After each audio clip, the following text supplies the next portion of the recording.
Hello everyone, Mithyc here, and today I am back with another video. However, this video is a bit different from the videos that I usually do.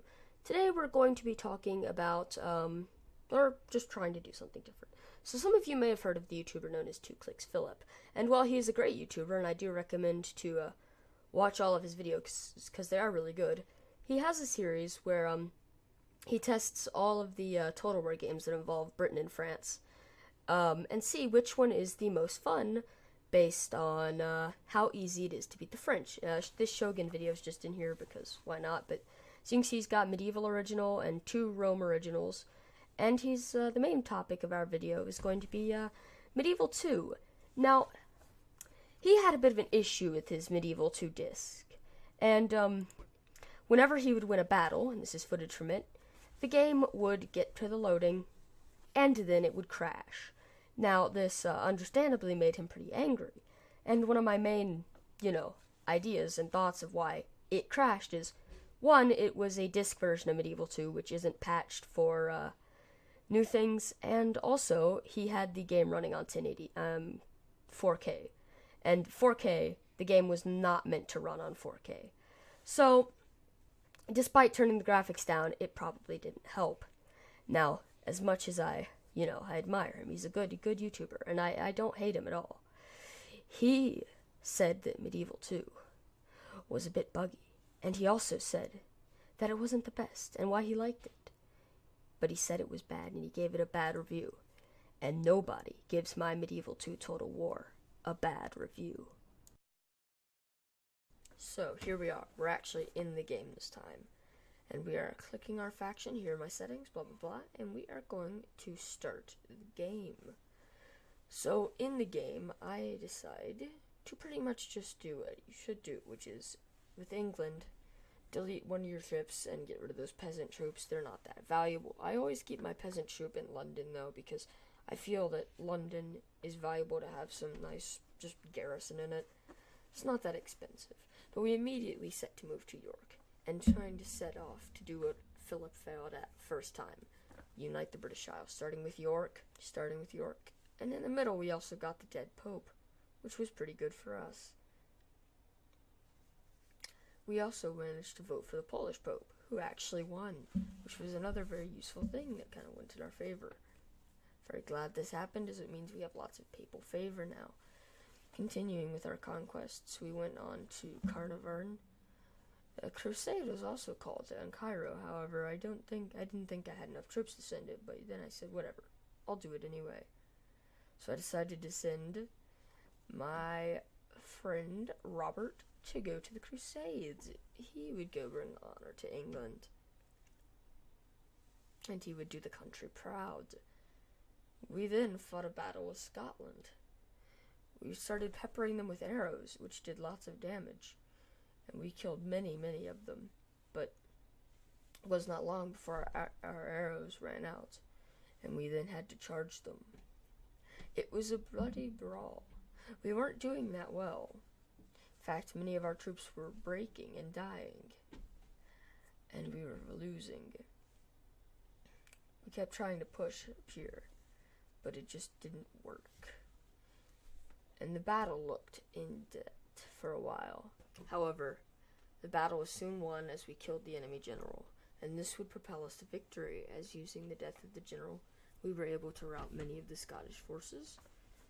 Soon, all the Scottish forces were retreating, and despite the fact that most of our army had died, we were doing really well. This battle had magically turned into our favor thanks to a stroke of luck. However, we did take many casualties, and the battle would not be forgotten soon. As a tactical thing that we need to remember, another one of their generals died, which boosted us even more in favor of winning the battle. And then we did it. We had won the battle. It was very lucky, and it was very lucky, because we probably would not have won if not for that general's death. And of course we decided to execute them, because why not?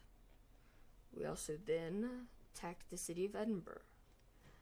This battle would not be as intense, as it was only a small force inside the city, and nothing that could throw us off, really.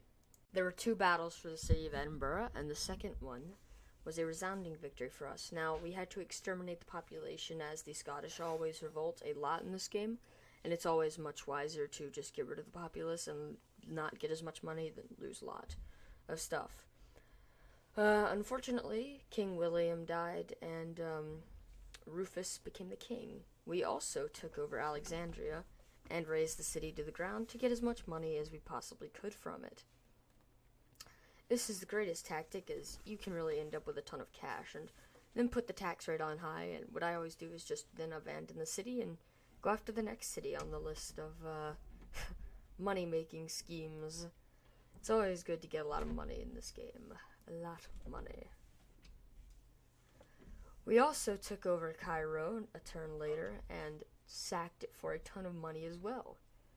And then also destroyed all the buildings in the city.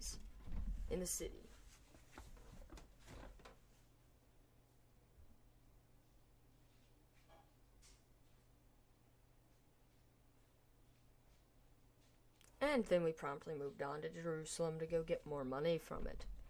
As, well, it's more money, and who's going to turn down more money?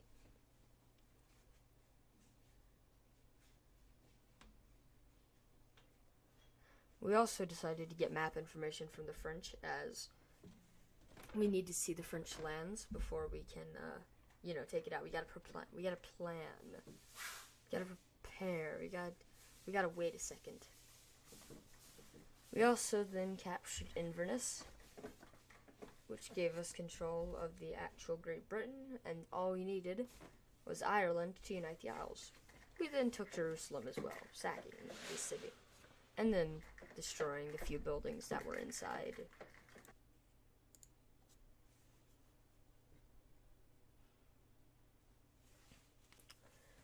Also, we attacked the city of Antwerp, or Bruges. I can't remember the city. And also because the quality is like 360p in this recording where I'm doing it over, but it was an astounding victory nonetheless. We encircled the enemy, we sent our cavalry in behind, we routed their troops, and we moved in. Pretty soon our cavalry was all in behind them, and they were all in full retreat. And the enemy general was of course slain, which always in Medieval 2 will give you the upper hand in any combat. The enemy began trying to run back into the city, but we were here to stop them.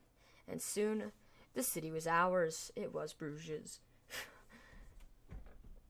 Oh yeah, and I also moved to Antioch to go sack that city. My goal was Constantinople, because you gotta make money somehow. I also started building billmen and longbowmen and made an army that I was actually getting ready to go attack France with. So we were gearing up for that fight. Also, Antioch was ours, but Antioch was lame and we could only destroy one thing. And we got barely any money, so there was no point sticking around. So I just continued heading for Constantinople. You know, because Constantinople would have gotten me like 30,000, which I already had a lot of money, but an extra 30,000 would not hurt anyone. We also took Dublin, finally uniting the British Isles, picking up one thing where Philip had failed. Also, the Pope had died, and there was a papal election, and there was my man. So I voted for him, and we won. We had now the favor of the Pope, as he was one, our Pope, and two, we had voted for him, meaning that this was really good for us. Now, I noticed the French army was heading for Rennes, which was another city I took. And I didn't quite like that because, well, I didn't think that the French should be doing that exactly. That's my opinion, of course, but it put me on edge. And I had a slight feeling that the French were going to attack us. However, they just moved around this turn.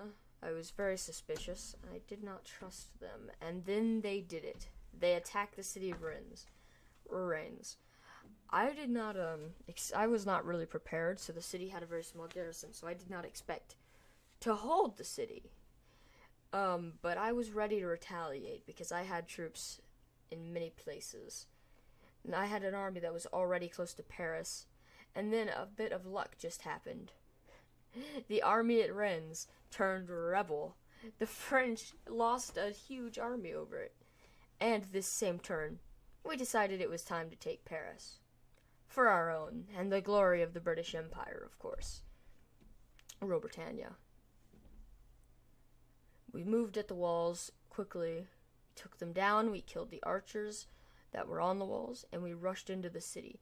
I set up my troops into the position to hold, because there was a lot of cavalry. It was the king, the prince, and a general. So I had put my guys in here, just so they didn't get charged.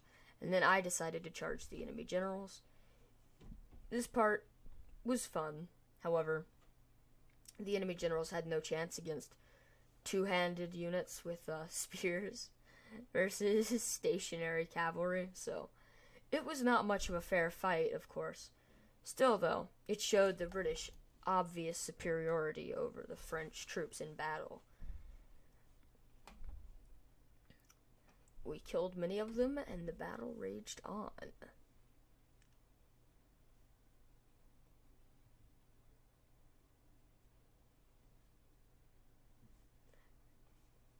We got them down, and we'd killed many of their generals. They were almost gone, but the king had not died yet. And there he was. King Philip of France had fallen on the field of battle, and he had lost his prized city of Paris. This was a astounding victory to us, which meant that we were in the upper hand in the war against the French, meaning that they had lost one army to rebels, their king and their prince, and their capital city. We also decided to exterminate the populace of the city because, as I said with the Scottish, you've got to make sure they don't rebel. Continuing to move on, I brought more troops down and decided instead of going to Constantinople, I would attack the southern provinces of France in Marseille and Toulouse, because that would give me a tactical advantage where I'd be attacking from two fronts. My fleet started making its way over, and that's when Portugal decided to attack me. Now, I don't know what it is about Portugal and Spain in this game, but they always seem to want to attack England. Maybe that's just me, but I always feel that that happens to me, which is annoying, as I'm sure you could see. We also had an army moving towards the city of Reims. I don't pronounce French words. We've already gone over this in my French vlogs. However, we were outnumbered, but certainly British steel and might would be superior. We put our troops in position by the corner, as being outnumbered is never good, and in Medieval 2, you gotta win every battle, really. I feel, because I like to win every battle. Maybe that's just me. But I prefer to win. And just like the first battle against Scotland, a lot of our troops were actually starting to break and be really wounded. So I was unsure of the victory of this battle. However, as with the same in the other battle, a stroke of luck with the death of the enemy general constituted our victory, and the enemy began running. We chased them down with our cavalry, and soon the city was ours as we killed all of them. I sacked this city. I realized there were French ships doing a bit of a roadblock between Sicily and Naples, which was very bad because my army was stuck on a damaged ship. However, this was no matter, as soon we were in another battle to take the French castle of Angers. We were outnumbered again, but not by a lot. My troops were in position, and we began chasing down an archer unit that had gotten separated from its main army.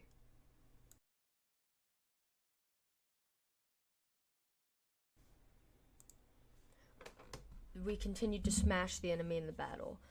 The battle, however, like the others we seem to have fought, does not seem to go as well as we had originally planned. Many of our troops were breaking, and it would only take a stroke of luck to win us the battle again. But we kept on fighting. My cavalry would be the true heroes of the day, as they would probably be the only people that could win us this battle, if indeed we did have a chance of winning at all. My line still held firm for the moment, but I did not know how long that would last. My general was up here, and he decided to charge these guys to try to hit them when it would hurt, you know. and more of our people started breaking. The lines started being folded, and it did not look good for us. We were doing really bad. I charged the enemy in the back and tried to break as many of them, and then the stroke of luck hit. We killed the enemy general. That was truly the stroke of luck that would win us the battle.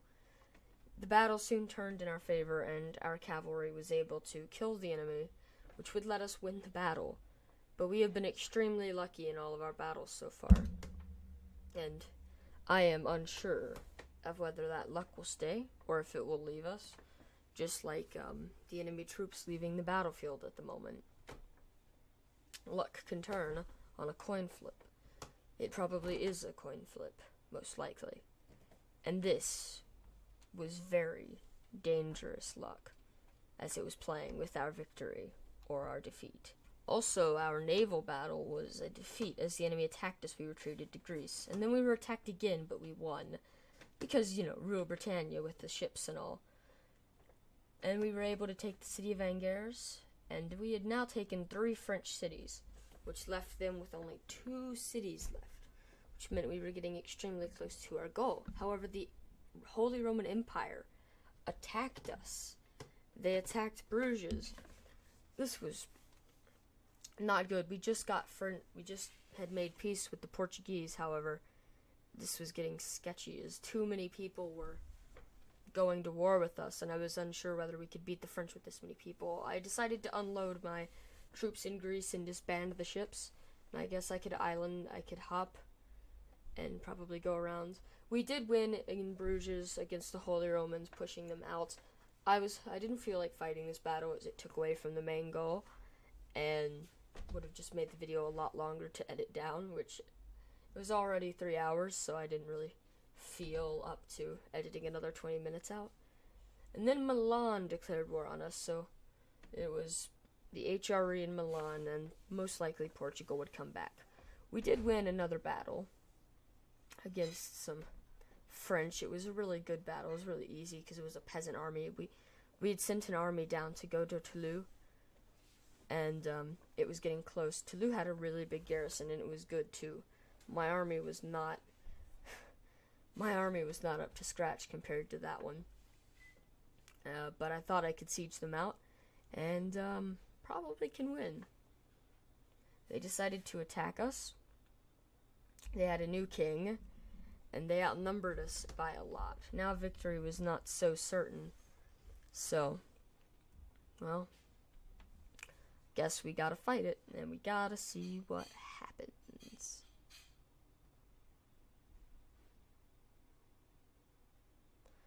My army was in position. The enemy army was kind of moving around. We were trying to get the hill advantage over them, but they were coming at us from 2 angles. So, the battle they had 2 angles. One of their armies was really small, and I didn't think it would be a problem. However, it's the bigger army with the feudal knights and other good units that would really be a problem for our forces. However, like we did with the Scottish, we tried to pepper down a bunch of their troops with our arrows. And one thing the English have is arrows. Lots of arrows. So we began shooting them. However, finally they decided to charge us, and well, when they charged us, it did not go well. My troops broke nearly immediately and began running, so I ended the battle to try to get my army away and try to save any number of my troops that I could, because I thought I could build the army back up and I could send it back down. But this was the first defeat we had suffered, and it had been a bad defeat for us. We had lost a lot of troops, and they were really good troops as well. And Milan just kept massing troops up to fight us as well. However, soon, we were back in friendly territory in Angers, and I could begin moving more troops into the army from the garrison of the city. So we were going to build the army back up, and it would all be good soon. We'd soon be able to come back down and teach the French a lesson. Show them that they couldn't beat us, because that's illegal and wrong morally. No one attacks the British. It's morally wrong. And despite the fact that we'd beaten Milan around Paris, they kept trying to assassinate my generals.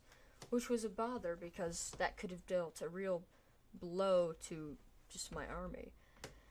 And then I noticed the Prince of Portugal was at Carnarvon, which wasn't good because I didn't really have an army in the homeland, so I had to quickly start building up a force, and I sent King Rufus down to just to go fight him. However, I realized something. The King of Portugal had gotten on a boat next to my thing and rule Britannia.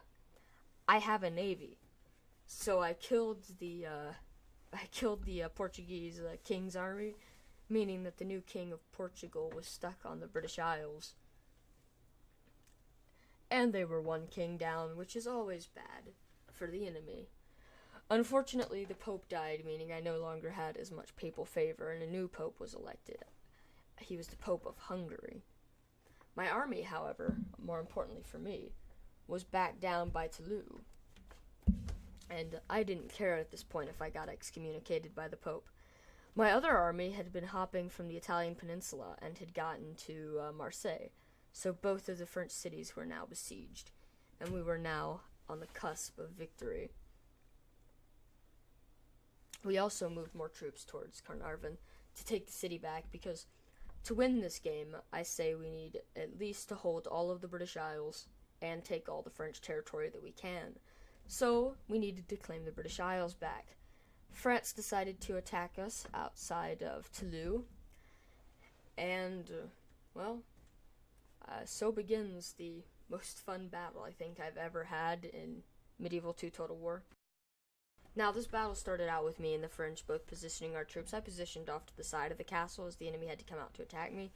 There were some engagements between the enemy cavalry and my cavalry, as they charged their mailed knights into my lines. However, I was able to easily get around them and dispatch their knights with relative ease.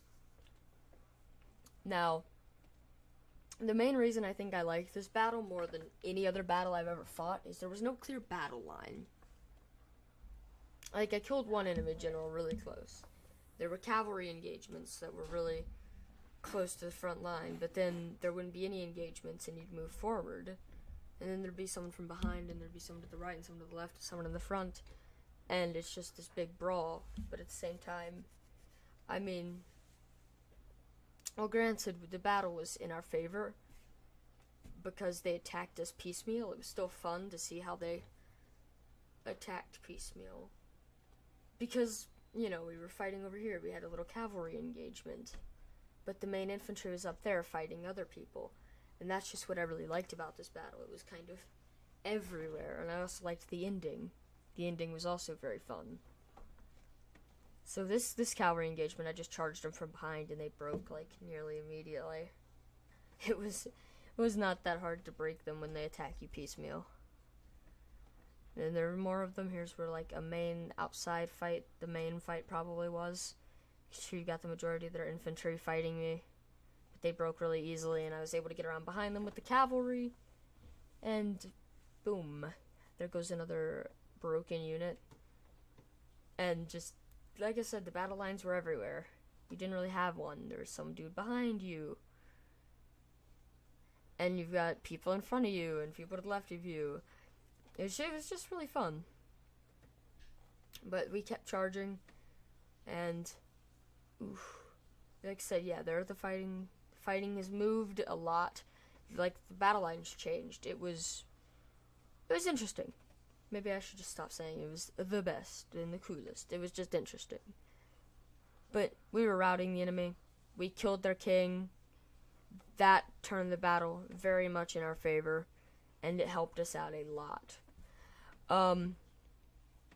Not long after that, they started retreating back into the city, of course, and we chased them.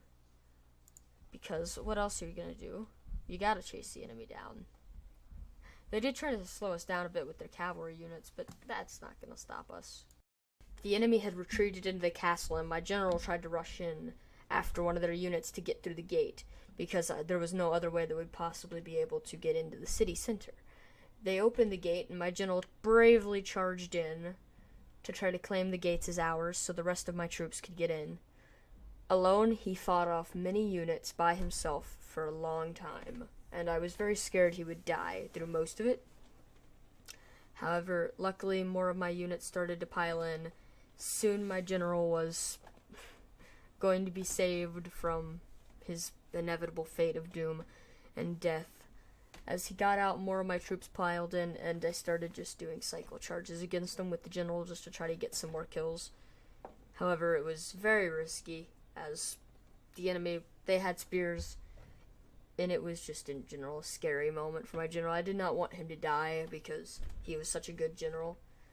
And, yeah, I'd been fighting with him since the start of the campaign, so he was pretty good. But we killed all their other units, and we'd been getting shot from nowhere, and that's when we realized there was one last French crossbowman by himself defending the castle of Toulouse. This man honorably defended his castle, surviving many strikes from enemy spears and blades, and he fought on with his knife. He fought off against spearmen, and even my general came to see him from the back, of course, where he's probably going to slice him. But then the man fell after defending his castle and country honorably. He was a noble sacrifice and was honored in French tales to this day. And it's very, very, very, very, very, very interesting. But we had won the battle, and nearly had won the war. There was only one remaining French city that was left. I had sacked this city because gotta get money, and you gotta get life. So we decided to finally attack the last French king in Marseille. I saved and auto-resolved because I didn't really feel like honoring them with a final fight. I sacked the populace, and France was gone. I had done it. The game was over. And Medieval 2 hadn't crashed, and, well, I'd been excommunicated, but I set out to do my goal, which was prove that Medieval 2 really isn't a buggy mess. But then I realized something. I had unfinished business. So I went to attack Carnarvon because I would not let myself end this campaign without owning all of the British Isles. We made immediate moves to try to take the city back, as it was rightful British territory or Welsh, depending on what you think. Honestly, it's probably ethnically Welsh, but, we're not going to get into the politics of the United Kingdom. So I charged in to attack them. I'd sent my good units over here, armored swordsmen on the side, to try to flank and get kills because we needed to win this battle. Casualties didn't really matter as it wouldn't be affecting us for much longer. But, probably didn't want to lose my entire army to a couple Portuguese spears and swordsmen. But my troops ran through the city. They kept taking stuff, and we were trying to beat them. As you would expect to try to beat them, because, I don't know, my commentary is, really bad right now. But, so, I decided to try to put the ram here because we needed to flank around the enemy, but they broke. The enemy general had gone to the right, and he'd gotten himself surrounded by my spears and my swordsmen. I decided to try to pursue him and try to kill him. He would soon die, as he was surrounded and cut off from his allies. The gate was broken down, but that wasn't really useful to us, as we didn't have a purpose for that. And then there goes the King of Portugal. He has died. So now there are only the people in the center of the city that are left to fight on against us and our mighty host. I also sent my people around in kind of a flanking maneuver to try to, mainly my swordsmen, to try to get some kills because I didn't want to deal with the, just the choke points and the bloodfest that it would be if I just charged in one location. It would have lasted much longer. So we charged them in the back, used my cavalry as a tenderizer, and then I sent in my infantry to try to break them. My cavalry also went around to flank again. Hopefully that we could win this battle without that many casualties, because despite the fact that casualties didn't matter, you gotta make your country happy. You can't lose all your people. And, yeah, so we got to the point over here where the cavalry were about to charge. The enemy were going to be surrounded from all sides, and, yeah, the battle was close to its end, and so was this campaign. And as my troops tore through the city streets of Carnarvon, I thought back over the campaign, over the magical campaign, and I thought, we did it, my friends. We proved that Medieval 2 isn't a buggy mess, even though it never was. Just don't run Medieval 2 in 4K. It's just not a good idea. I'm sorry. The game wasn't meant for 4K. I think that was the disc version, and it being 4K probably your main problem there, Philip. I'm sorry. But you know what? We did it. We won. And I decided to release the enemy because, well, it was at the end of the campaign, and I felt just a little generous. More generous than I usually felt. And also, I think my people would be happy, and so would the Portuguese. And the campaign was over. But then we got to listen to this amazing... Fate of all Moses. By the grace of Almighty God, I proclaim His Majesty, the King of England, as High King of the English Empire and Protector of Christendom.